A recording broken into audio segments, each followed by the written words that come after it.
Hello. All right. We're going to get this panel started.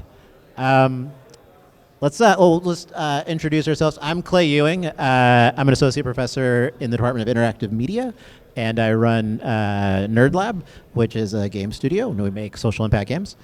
I'm just going to pass it down and want to introduce yourself. Hello, everyone. My name is Zheng Wang, and I'm an associate professor from the computer science department.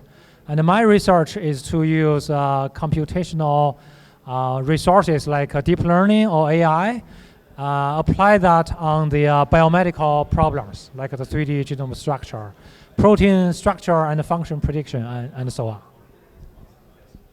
Hi, I'm Andrei Sawicki. I'm a professor at the law school. My research focuses on the effect of intellectual property on creativity.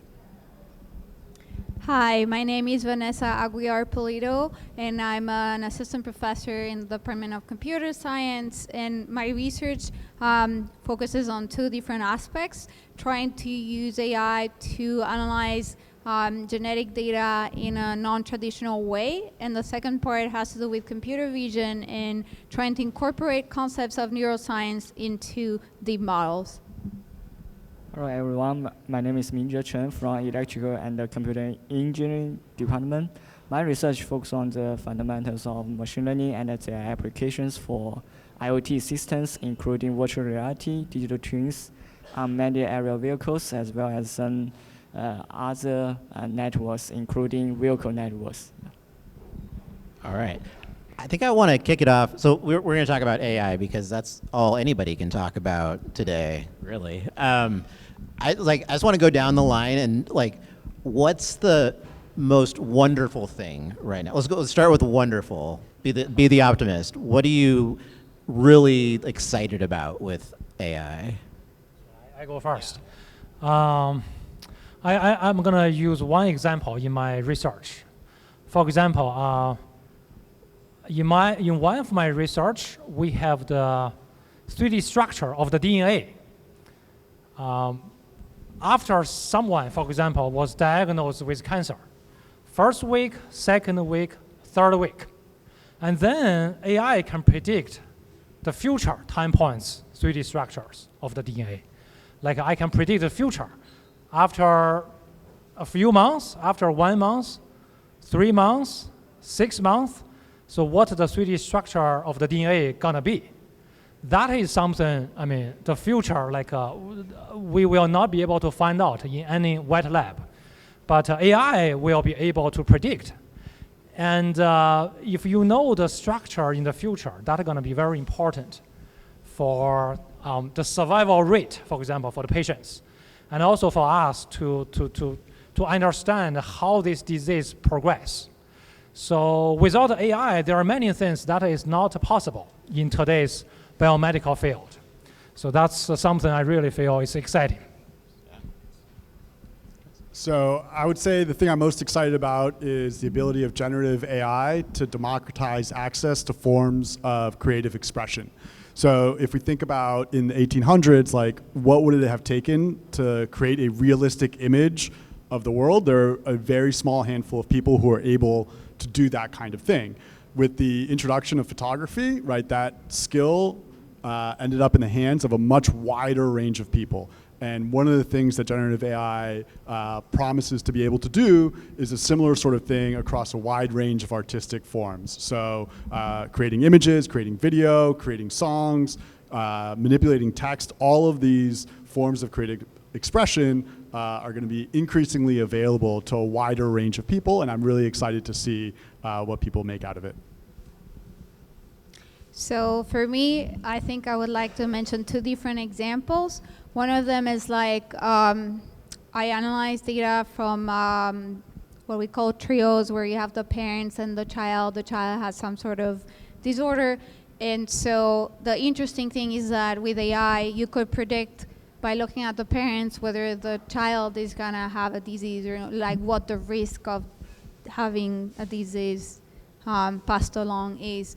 And then another thing that I like is that so with deep neural networks, we can introduce concepts of neuroscience to try to make it more like the brain.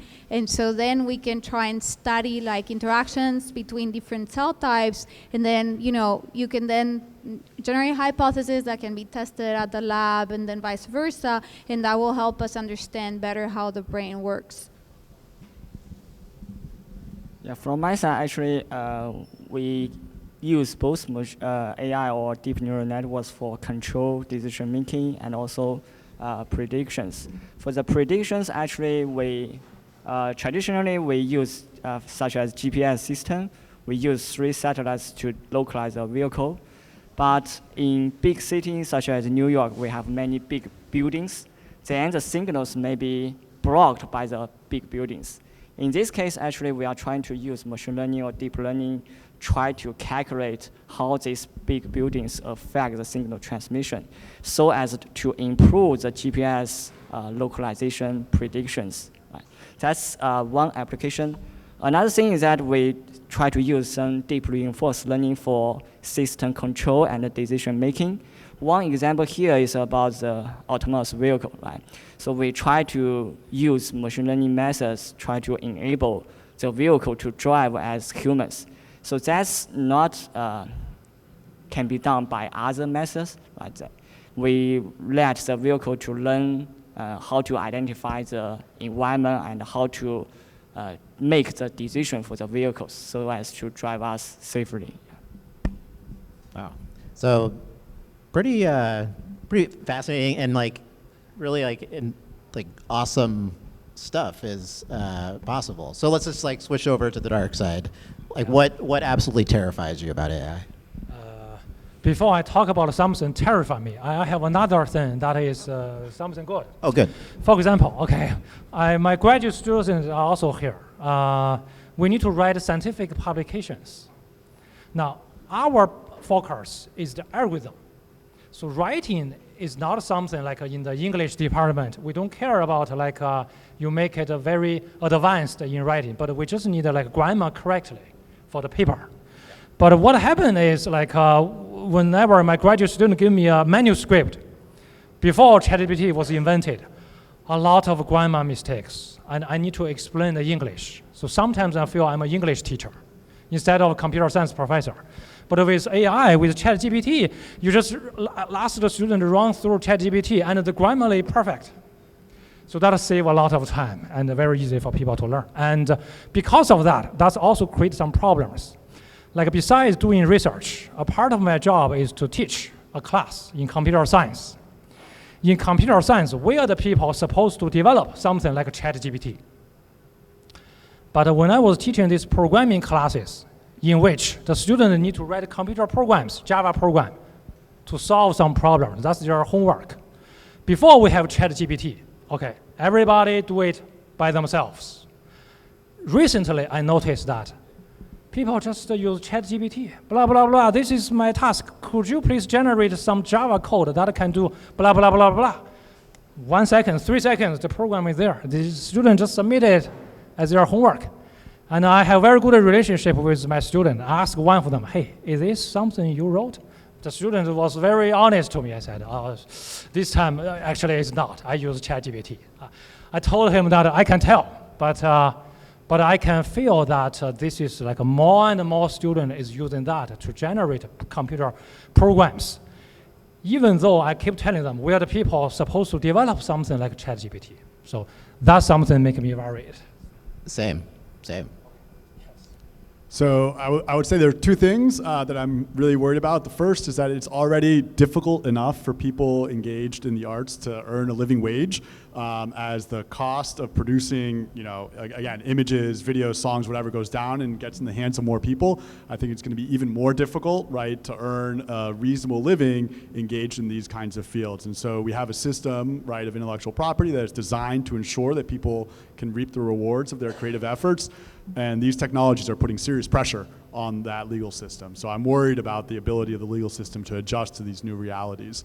The other concern is what is often called on the internet AI slop, right? So a lot of the output from these tools is let's put middling to low quality, and the ability of people to use their kind of aesthetic judgment, right, might be degraded as they're kind of overwhelmed by the quantity of like mediocre to poor creative output, right? So if you think again in the example of photography, people can produce amazing artistic works using a camera, even the cameras in our pockets, but most of us sitting in this room, very much including myself, most of our pictures are terrible, or at best mediocre, right? And so with this increasing quantity of artistic expression, I'm worried that it's going to overwhelm sort of our ability to exercise aesthetic judgment. Yeah, and I mean, piggybacking on what he said, the more mediocre data you have, the more mediocre your model is going to be, because that's what you're going to be using for training if you continue training, right? So that is certainly a concern. I think another concern is also like data privacy. So things that, you know, you don't realize that you shouldn't be sharing, and there are, you know, a number of issues that happen because of this, right? And so we have to be very aware of what we can share, what we shouldn't be sharing. Like even NIH had to put out a statement saying, do not put people's grants in ChatGPT, because, you know, then it can just blurt it out to somebody else. This is supposed to be confidential, right? And I think another thing that I've been hearing recently from people in industry is that interns and like more like entry-level jobs are being replaced by AI, and a huge problem is like, okay, people used to acquire that knowledge through like these kinds of opportunities, and now there's going to be a gap because we're going to have people who just came out of a bachelor's degree or master's or whatever, and they have no way of like actually, you know, learning what they should be learning, because those jobs are not available anymore. So there's definitely gonna have to be a shift in like thinking a lot about these things. The concerns may come from two sides, research and teaching. So for research, actually, the current students may just think about how to use AI to solve the problem instead of any other methods. Yeah, that's, for example, for traditional problems, we can use optimization theory, control theory to solve it. But right now, everyone is using AI, no matter we should use it or not, just use it.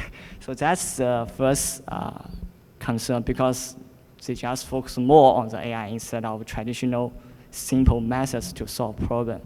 Another thing about teaching is actually, before we use ChatGPT, AI is good for education. But ChatGPT provides a lot of things for students. It actually makes several challenges for the professors to design new homework and exams, because they can find not just coding, but also mathematical equations for different problems, as well as also write report, made slides for different projects, such that it's new challenge for us to design these things. Yeah. So I've been using ChatGPT. So I'm a designer, but a game designer as well as a software developer. I didn't study computer science. I've always been like creative, right? But I'm pretty logical. So I get code, but I don't like deeply, like I'm not inventing algorithms, right? Other than like for loops. But recently I've been using ChatGPT to make a game, and I think it hits on a lot of these things. So I use it, and I tell it what I'm making, and I'm making a game that's like a procedural music generation game, which I also like. I play music, but I don't like. I mean, I know like a little bit of theory, but I don't know a lot. But ChatGPT knows everything, right? And as a designer, I feel like I have a deep enough expertise where I can read what ChatGPT is saying and then be really curious and tease out every little piece of what it's saying and strengthen my design. And it's incredible, right? I feel really proud. Like the work that I'm doing with it, it's like some of the best like design, like emotional design work that I've done, right? And code-wise, like there's times where I get fooled into thinking that it knows how to code well, but it's, it goes down the wrong path. And I guess my fear, right, is like, one is that like the students and the people that are using it, just like it really is similar to Google, where like I remember when search engines like Yahoo were the dominant force, and then Google came and just transformed everything because you just typed in what you wanted in it, could predict what you wanted in it, it surfaced the answer. But then now we're kind of at this stage where Google sucks. Like, you search, people are searching Google for an answer, and then it's giving them like SEO content, right? And so now they're just going to probably move to AI and ask for these things, and now we're worrying about hallucinations, right? And the people that started using Google before there were like these other search engines, they just kind of got used to being like, yeah, you just like type in what you want and it gives it to you. And my fear is that with ChatGPT, it's the same thing. And all of it, Claude and Gemini and all of them, is we just think that it knows and we take that for granted and we just kind of, we go. And it really like, I think there's this idea of like AI literacy, right? Where if you know that it's kind of lying to you or it's puffing you up a bit, like you're the most amazing person ever, like God, you're so brilliant, and you're like, I know, and then you fool yourself into thinking that it's like, it's giving you stuff, and you just kind of repeat what it's telling you, and you just think you're the smartest person on earth, and that's a very slippery slope, right? I don't know. Any thoughts? Yeah, so I agree 100% with you, and I think critical thinking skills are going to be very important at this point. And the issue is like if you start using that and you believe everything, but it's the same thing with like all the fake content there is, like all those fake videos, and like now it's very hard to know what's the truth and what's not real. So I think we're gonna have to put much more emphasis on that, and for people to realize that it is important for them to understand the concepts and not just take stuff out of the internet for just as this is the truth, universal truth. Yeah. So I would add just like one kind of framework for thinking about this problem, right, when you're using it yourself, is that there's kind of a distinction between what we might think of as managing text, right, and managing information or knowledge. And so what I mean by that is that these tools can be really, really good at managing text and at the same time be sometimes awesome and sometimes terrible at managing information and knowledge, right? And there's not like a clean distinction there because the reason it's good at managing text is it preserves some of like the semantic content in the words that we're using, right? But at the same time, even though a lot of them now are integrated with the internet and they can search and access these tools themselves, the actual real existing universe, right, outside of your computer is only weakly connected to these tools. So as an example, right, managing text, if you give ChatGPT a sentence and say, give me 10 ways to say this sentence, it's going to give you 10 ways to say that sentence with different words that preserve, by and large, the meaning that you were trying to convey. And you can iterate over that, any number of times that you want. Give me, you like the third one. Give me another 10 ways to say it, the third one, but a little bit more active, a little bit more flowery, a little more direct, whatever. And it will do that pretty well. But if I were to ask it, like, let's say there's a patent law decision, right, that the Supreme Court has decided, and I want a summary of that case, I have a much less than 100% chance of getting a valid and reliable answer that actually relates to the content in that case. So when I'm using it to manage text, I feel pretty good about the outputs that I'm getting. When I'm using it to manage knowledge or information, I have to have a pretty high degree of confidence in my own understanding of that knowledge and information. I can validate whether its summary of the case is sensible or not. Whereas if you've never read the case before, you are lost at sea.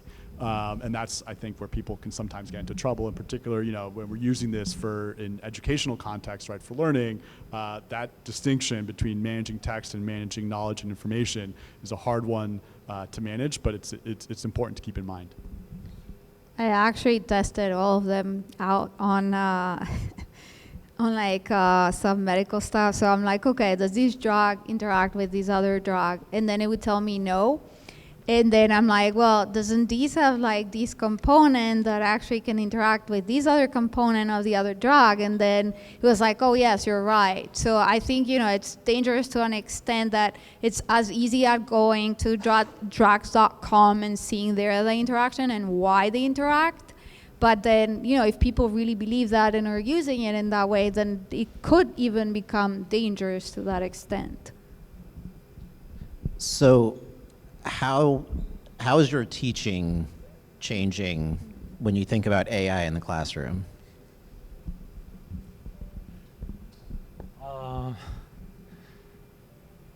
So for my case, we actually teach computer programming stuff. We use AI or not use AI, the algorithms would be pretty much the same. So the only way that I have a challenge would be like to distinguish something that was submitted by the student. Is that generated by AI or really by the students, like the previous example? And that's something really hard. Because the AI in terms of generating computer programs is pretty good. And really it's hard to distinguish is human being generated or AI generated. So I have to, change a different weight. For example, previously assignment takes 50% of the final grade. Exams, like closed book exams, only take maybe 10 or 20%. So I probably have to enlarge the weight of the closed book exams. This kind of, and then reduce the weight of like programs, which is possibly generated by AI. So yeah. Right. So this is a really, really hard question. It keeps me up at night all the time. The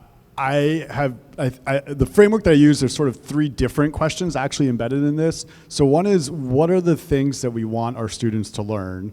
The second is, how do we help them learn those things?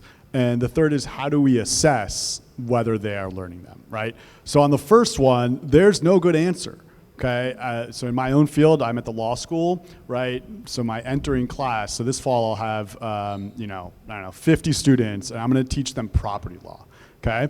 But what I am teaching them, they're going to then have to apply as lawyers in about 3 years. And I cannot with a straight face tell you that I know, to a high degree of certainty, what are the tools that they're gonna be using in their daily practice, right, as property lawyers. And there are some sort of general skills that I think are going to persist throughout the AI revolution and will be generally applicable later on. So relating to clients, right, being able to talk to a person sitting across from your desk, that's a skill they're going to need to be able to do regardless of whether they're using AI to help them. But the way they interact with legal information, with cases, with writing briefs and memos and all that kind of work, it is at best unclear, right, what the world is going to look like 4 years from now, right? If you think back to what the world of AI looked like 4 years in the past, right, in 2021, and you were to predict in 2021 what AI could do in 2025, I'm willing to wager that most of the guesses would have been way off. So I don't have a good answer to the question of, what is their daily practice going to look like, but I focus on sort of those persistent skills that will be valuable sort of no matter what. Relating to clients, thinking critically, building empathy, right? Those are the sorts of things that all lawyers do, regardless of what tools they're using. And I think in every discipline, we need to focus on those core skills. The second is, well, how do we help them learn those skills? And for that, I think it's already a somewhat useful technology. And I use that framework that I mentioned a moment ago about text versus knowledge, right? I think it is a very good tool for helping students come up with new questions, right? So when we're dealing with legal problems, we usually pose hypotheticals to our students. We say, well, what happens if this? What happens if that? And it involves some amount of cognitive effort to come up with new hypotheticals, and you can use these tools, especially if you already have samples, right? So this is a commonly overlooked point, because a lot of the assessments deal with like one-shot interactions. You can have repeated interactions. So if you went to class and you took notes and your professor gave you a hypothetical, right, you can ask for like 5 more, right? some of them will be good, some of them will be bad. This is the risk, right, that you run, but you can come up with a lot of new questions. And if you study in a group, right, so it's not just one person at a time, but if you study in a group, and this is what I tell all my students to do, right, you have multiple sources to validate and check the knowledge, right? If you're relying on yourself, there are gaps in your knowledge. But if you're relying on 4 classmates to help you out, right, hopefully there's enough overlap in your understanding that those gaps are pretty small. It's still risky, and you know, if you have questions, I always tell them, like, ChatGPT is not going to grade your classwork, right? It's me. So don't count on that for the validation, right? If you have doubts, come to me. But you can use this, right, to supplement existing work. And then how do we assess whether they're learning? Well, I used to use almost exclusively a 24-hour open book, open notes take-home exam. I don't do that anymore. I don't have a great deal of confidence, right? All of my students are great and trustworthy and follow the honor code, but I don't have a great deal of confidence that this is going to be a particularly useful method for assessing whether they are learning. So I've shifted entirely to closed book, multiple choice, in-class exams, because that's the one way I can be sure that the knowledge that I am testing is knowledge that is coming from the student. I am not super happy about this, right? Very little legal work, right, or legal skills or legal sophistication is captured in a multiple choice exam. We need better tools. I don't have them right now, and if any of you are coming up with ideas as I'm talking, please find me afterwards, because I am all ears. We need better tools to assess how our students are learning the information that we are trying to teach them. Yeah, so I think, you know, encouraging more like soft skills, like presentations, and like already, because people can like Google stuff. So I was doing part of it like closed book, and like I even do it in paper, and they only have time to transfer the answers online. So I did part of that. And then I think in my courses, they're all project based, and in a couple of them, so they have to like dream, like, okay, what is my you know, product that I want to create, or like I tell them think big and like what it is that you would like to do, and then we see, okay, what part of that is feasible within the course, and so on. And I think that part of like that motivation or creativity will help, because I mean, yes, you could try and brainstorm with ChatGPT, fine, but I think in the end, the idea comes from like the members of the project. And like I said, so a lot of the presentations being like ask questions, being able to answer those questions and things like that. But I do agree that to some extent we have to integrate these tools, because like companies are going to be looking for people who know how to use these tools to make their life work more productive. So it eventually, you know, I'm not saying for like earlier, like more basic concept stuff that you need to know, but like for more senior courses, probably we need to teach them also, okay, yes, you can use these, but then you should be using it this way. You should fact check everything, like, okay, what are good sources to fact check, and so on.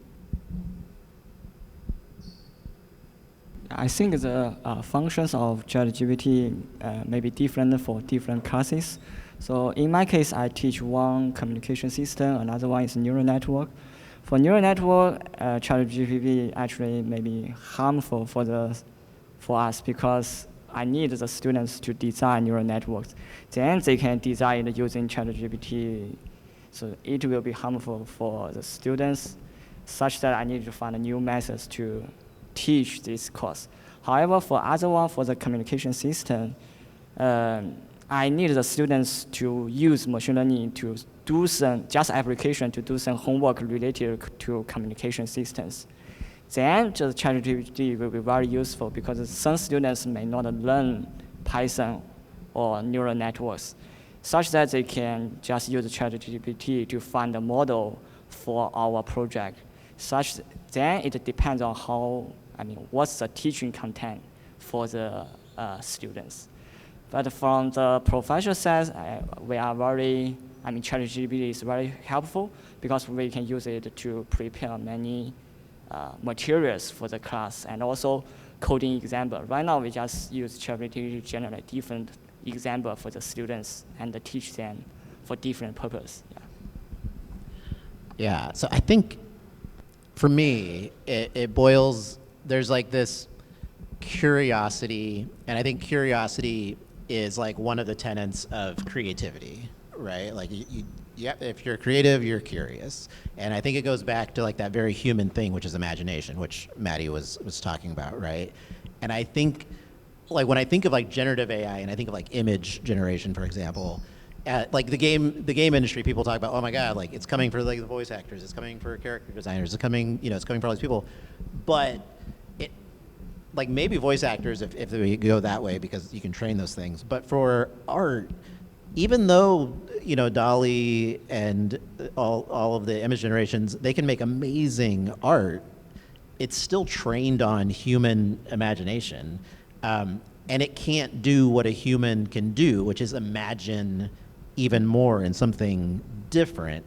So like when I think of AI, it's like that's my fear is that because we live in an attention economy and we're at war with attention, that we're so burnt out that we don't have time to focus on anything, when sustained focus is a superpower that can drive curiosity, which would allow us to use AI. Because I think my thoughts on AI now, it's a very advanced pattern query database. So I can can you find it, because humans love patterns, right? So you fire at some things and then it just starts flowing with other patterns for you to explore. And if you're curious, like you can just kind of drink from that well and keep going, right? And as long as you're constantly questioning, you're in like a very good position. But it's when you stop, it's when you are like, I just want the answer. I don't have time for this. Just give me like the cliff notes.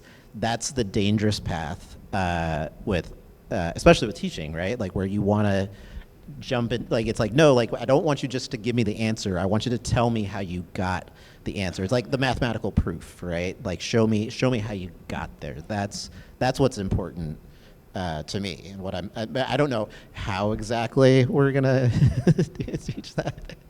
That is true, because if you look at the algorithm, generative AI, it's supervised learning most of the time, which means you have to provide training data. Where did you get the training data? From the existing stuff. Nothing was created.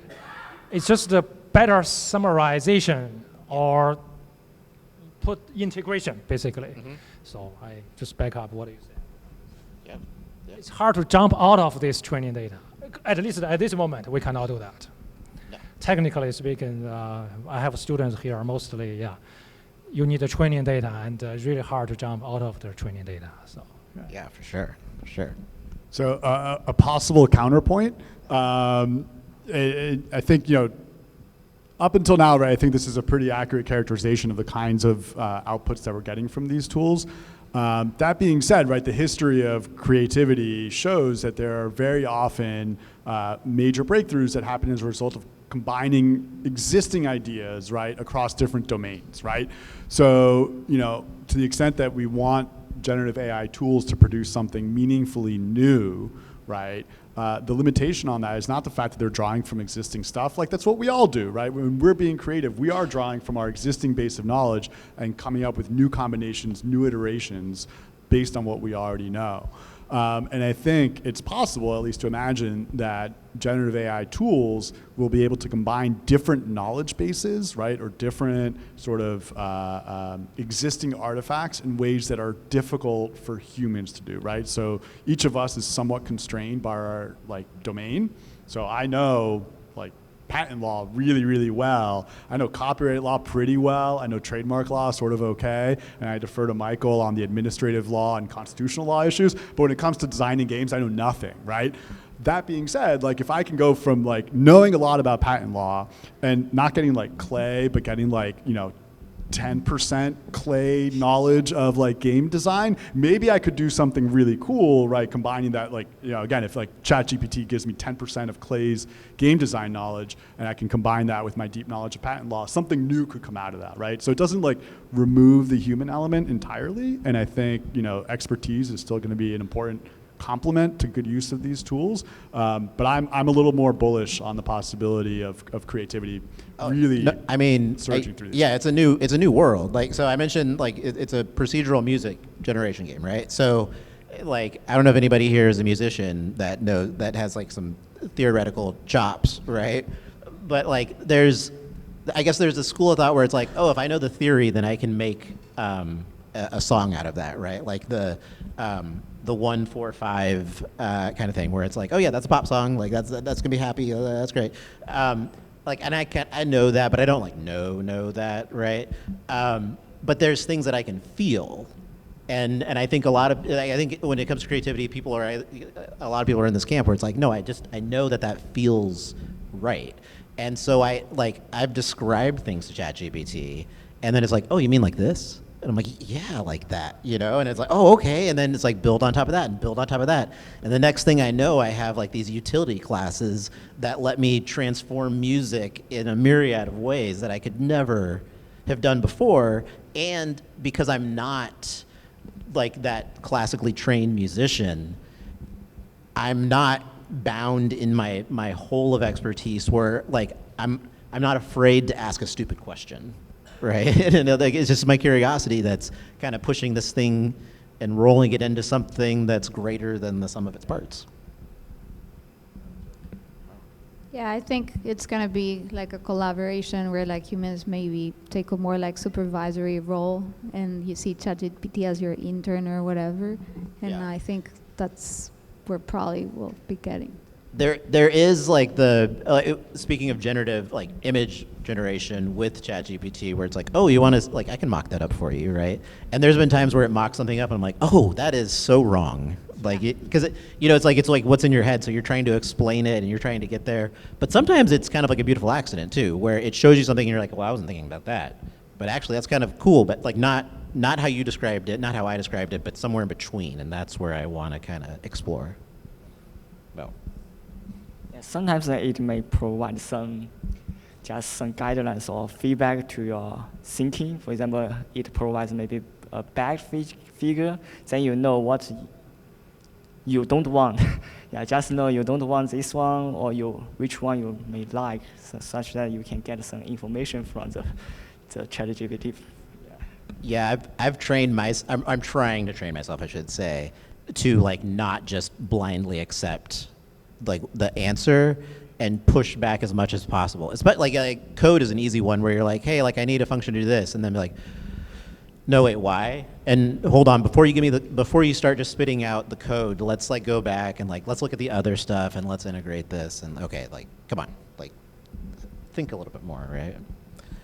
Are there any questions? I think we got like 15 minutes more, so if there's any questions from the audience.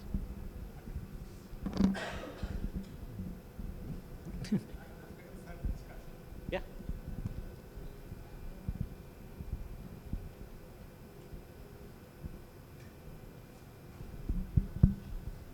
Great panel and great insights from multiple aspects of how AI has been used, whether it's generative AI or other forms of AI and so forth. I want also to make a little bit of a comment / a question and provoking a little bit of a thought, and I think Vanessa touched this, is that at some point we will have to teach tools like that. But do we teach them in the different disciplines that you are as something that you type at the easy button, or how you incorporate that into your curriculum, where basically you get the skills that you want the students to use and to learn and to cultivate, but they are using the tools, no matter whether that was a calculator. So by the way, how many can here know how to calculate pi? Okay, right? How many have actually calculated pi without a calculator or a computer? Right? But the question is that we always use pi, and we know how to do it, and so forth, right? But I've learned, right, how to calculate pi, what it takes. What is this magic number? Right? And how do you calculate? So the question there is that for all of us is that how we think, that we can incorporate this kind of new technologies and approaches to a more experiential learning I would say, especially since we are at the university, to get the skills that we want, and how that would apply to your different, areas of whether this is actually creating the new ways of generative AI or, neural nets, and how would you actually adjust even your approach to that, both in teaching and in your research? So I've been using it a lot for generating images for my PowerPoints. And at the beginning, it would not create what I wanted, but then little by little, going through the process of telling, oh, do this, do that. And so it would like tell me, oh, so you want a summary or whatever. And so I learned how it wanted it so that I could produce like what I wanted. And then it became so much easier. So I think that will be part of the training as well, of like how to tell it the things, and this is an acquired skill, so that like you don't spend like half a day trying to generate one image, rather like you know exactly what to tell it so that it generates it in the way that you want. So I think that's part of that too. I think, game design is interesting because anybody that tries to design a game, their first one sucks, like big time, right? And you have to play test it over and over and over. And the more you do this, like eventually, like now I've been designing games for, over a decade, right? And now like there's probably like 50%, like I'm like 50% of the way when I start a game instead of being like at 0%. But I had to play test every single iteration, right? And I had painful moments with senior designers that just look at me like, this is terrible, right? And you're like, oh God. But like, I think ChatGPT, you do like a Socratic game design method where you're like, here's my game, and like, tell me all the flaws with this system, right? And you can probably get at least to like 25%, 30%. It's getting better, where you don't even need to play test your initial idea. So then you can actually focus on just getting it like tightened up, and then really jump into having humans play it. And then that's where like the magic really happens, right? Kim, you have a question? Oh,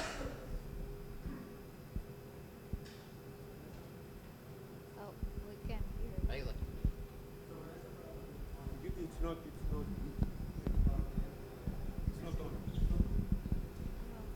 Oh, switcheroo.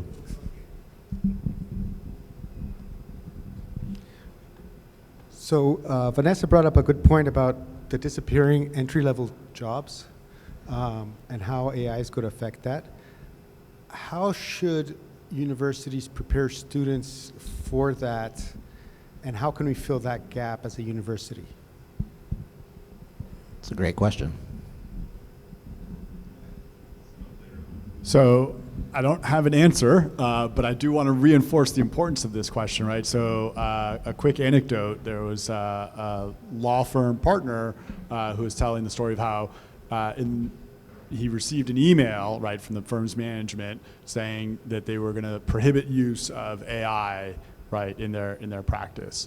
And that same week, he also received an email from a client that insisted that any work billed by an associate, right, an entry-level sort of lawyer, they had to explain why it wasn't being done with AI, right? So no real way to comply with both of those, but it's I think illustrative of the pressures here that our students are going to face when they go on the job market, right? There are going to be people who insist that this is a technology that's off limits because they're worried about its reliability, but I think the pressure from the, we can think of it as client side in the legal context, our customers in other contexts, right?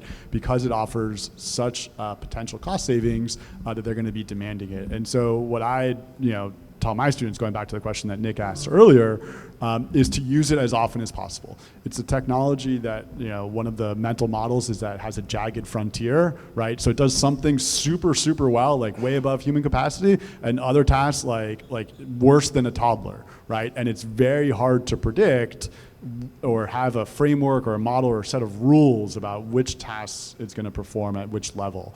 One analogy here is to think about something like driving a manual transmission car, right? So I can tell you the steps. You press the clutch, put the car in gear, and as you slowly release the clutch, you slowly press the accelerator, and then you release and you drive. now none of you can drive a manual transmission car, even though I gave you the instructions, right? The only way you're going to learn how to do it is by doing it over and over and over again for like, a period of weeks. I did this with my teenage son. He's 16 now, and now he can drive my manual transmission car, but it took a while, right? And the only reason he got good at it is because he practiced over and over and over again. And I think these tools are the same way, right? You will develop an intuitive sense of judgment for like, what tasks are they good at? What tasks are they bad at? How do I get it better at the task that it's bad at? By doing it yourself. And so I think we need to encourage our students to iterate. The one sort of asterisk here, right, the caveat is that like a calculator, they need to know how to do arithmetic on paper in order to be able to use a calculator effectively. So I think, as a general sort of guideline, early on in their acquisition of disciplinary knowledge, we want to like somewhat limit the use of these tools, right? Or at least encourage them as much as possible to do it on their own, right? Which then gives them the ability to assess the tool's capacities. And then later on, encourage them to engage in that assessment. I'll give you one more example in my own experience, right? Is to give students an assignment where, we ask them to use generative AI tool to answer a legal problem, and then inhabit the role of a partner who has received that answer and evaluate it, right? So like force them explicitly to take on a critical mindset, right? And then engage in that exercise of saying, oh, this part of the answer is good, right? This part of the answer is wrong, right? That's a case that's not real. And doing that over and over again, I think helps develop the judgment that they need to use them wisely. I would say, I'll go quick. I think we also need to raise our expectations.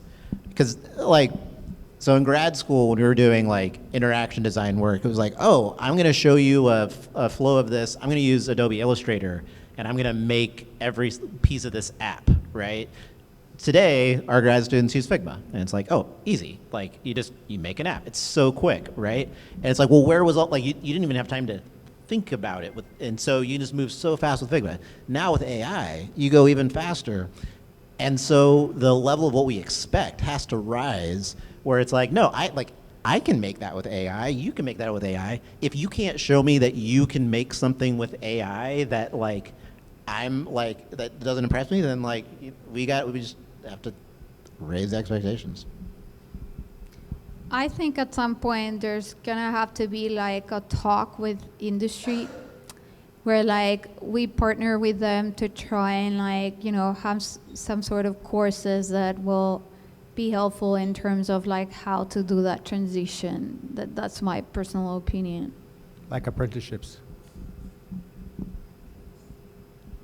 Yeah, I think at least for graduate students, the learning ability is more important compared to the basic coding skills. Actually, so when I worked at Ericsson, so our program manager told me that he does not mind to hire one that do not know Python, but he needs to hire one that has a strong ability to solve the problem.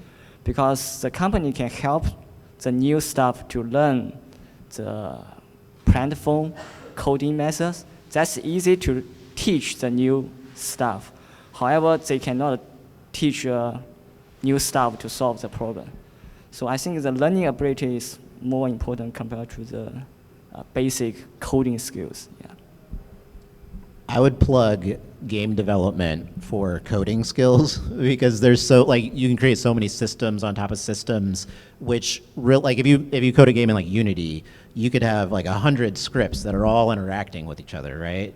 And ChatGPT can look at those systems and say this is a piece of crap, or wow, this is super great code.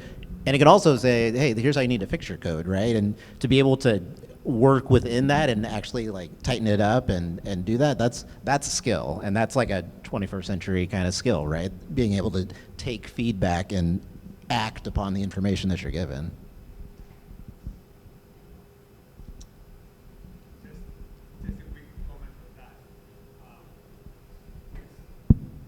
Just a quick comment, in terms of the skills and what we do.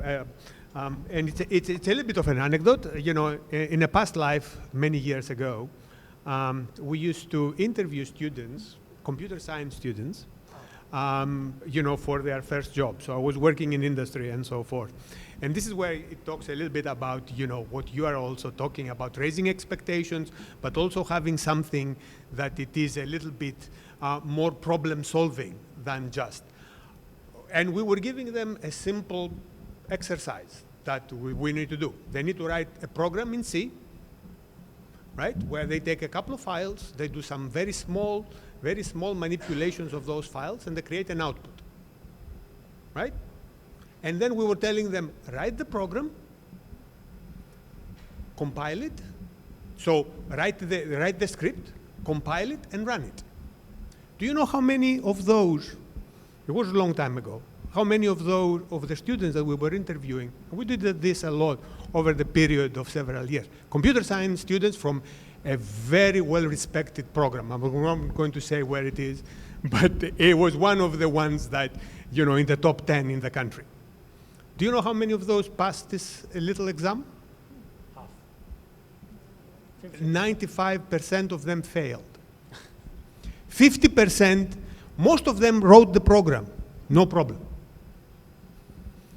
30% of them, they could not compile. Do you know why they could not compile? Because we asked, we talked about this, because when they went to the computer lab, they were just typing compile. And the program magically compiles. And the 20% of them that they passed that, the compiler was throwing flags. And they did not know how to deal with all these flags and all of these errors that they were getting from the compiler, because they had never done this before. So that was a very simple thing, and now we're talking about, whether it's AI, generative AI. The question is that how we teach our students, and the things that we're doing, even in research and so forth, where we have more of this critical thinking and the skills that we need to do all of this process where we get an outcome and an output that we expect. So, and in my view, is that we also, with this kind of tools, put a lot of pressure on us in academic institutions, as Kim was saying, to develop what are the essential skills, how do we do that, and how do we actually make sure that while our students getting the skills that they need to accomplish the things that they do. If we were focusing about how to write a program, easy. How to run it, very difficult. It shouldn't be, but anyway. So, Yeah, you're bringing back, I'm remembering my childhood of compiling BBS mods. Wild. Are there any other? I think we have time for one more question. If we have another question from the audience. Or are the cocktails ready? Oh, they are. Oh, well. There's no other questions. Thank you all for coming out. This was a great talk. I enjoyed hearing from our panelists. Thank you very much.